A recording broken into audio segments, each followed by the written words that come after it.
Yes, I'll read it, please. Thank you very much. Okay, so since I last questioned the Council in July 2024 on the use of dangerous weed killers around Harlow, I note that the Harlow Council website now states that HTS trim the weeds to stop unsightly growth. They do not use harmful weed control solutions. So on behalf of our wildlife and Harlow residents, I thank you sincerely for removing the use of these dangerous chemicals, and I really do mean that. Thank you. Can you please clarify the date at which this method was introduced and confirm that this is now a total blanket ban and that the use of dangerous weed killers such as glyphosate-based solutions will now be confined to the Harlow history books as a method to control the weeds in Harlow? Councillor Pearce. So thank you, Ms Steadman, for your continued engagement and for your kind words on behalf of Harlow's wildlife and residents. I can confirm that Harlow Council instructed HTS to stop using weed killers on all the grassed areas from the start of 2025 grass cutting season, which began on the 5th of March 2025.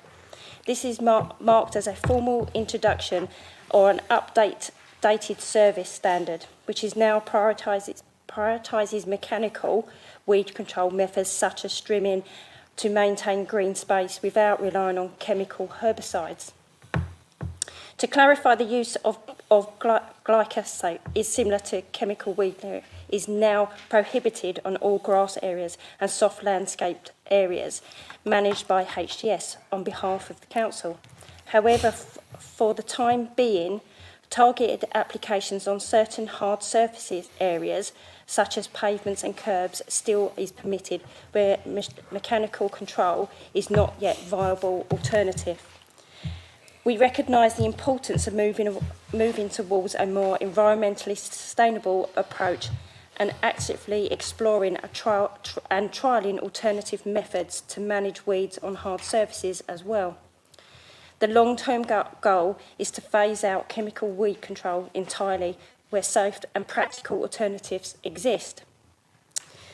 We are committed to transparency and continuous improvement, and I welcome further dialogue as we progress in this important area.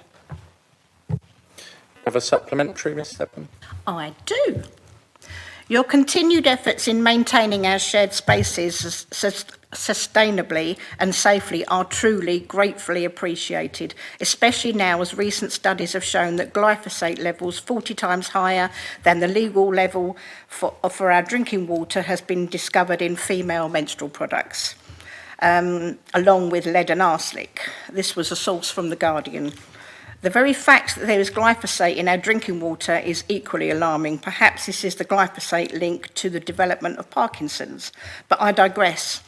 To keep on top of seasonal growth patterns, your plan to ensure that the weeds are regularly trimmed back at all locations around Harlow, are they including the following? Scheduled trimming with monitoring and mapping specific growth hotspots, especially in areas that require more attention than others, mulching or ground cover planting, manual removal of root systems, especially for persistent species such as nettles. Steadman, I don't mean to cut you off. I'm just very conscious that a short supplementary question is not a short supplementary question, so if we could have the question.